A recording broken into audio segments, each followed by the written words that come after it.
ខ្ញុំចោះតាជាផ្ដាំតកូនតចៅថាធ្វើផ្ទះគឺហៅជាងមែនតែនជាពិសេសគឺធ្វើផ្ទះកាន់សោចូលនៅគឺមកផ្ដាច់នេះមួយអត់ចោលថាជាងណាធ្វើផ្ទះមិនល្អទេ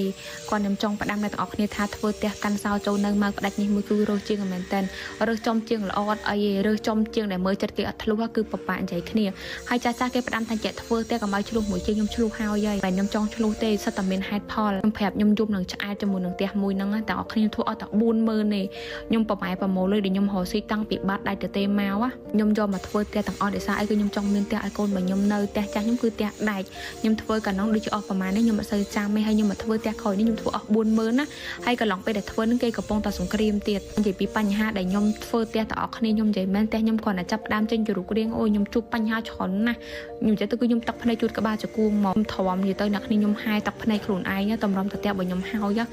ខ្ញុំសាពះមេខ្ញុំសាពះដីហ្មងថាឲ្យខ្ញុំធ្វើឲ្យលឿនទៅខ្ញុំឆ្អែតណាស់ខ្ញុំនៅតែបន្ទោខ្លួនឯងដល់សពថ្ងៃថា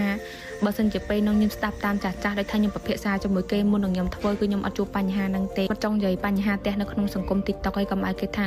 បញ្ហាអីទីងទួយយកមកចែកម្លែកយកមកផុសឲ្យអ្នកក្រោយគេខ្លាចប៉ុន្តែវាជាបទពិសោធន៍ខ្ញុំបងដឹងថាខ្ញុំធ្វើផ្ទះមកផ្ដាច់គឺខ្ញុំទឹកភ្នែកជូតក្បាលចង្គង់ហ្មងខ្ញុំនិយាយមកថាគឺអត់ស្រួលចិត្តទេកាន់លុយធ្វើខ្លួនឯងហើយបើថាចង់មកផ្ដាច់គឺមើលជាងមែនតែនមើលណាស់គិតណាស់ចាំធ្វើ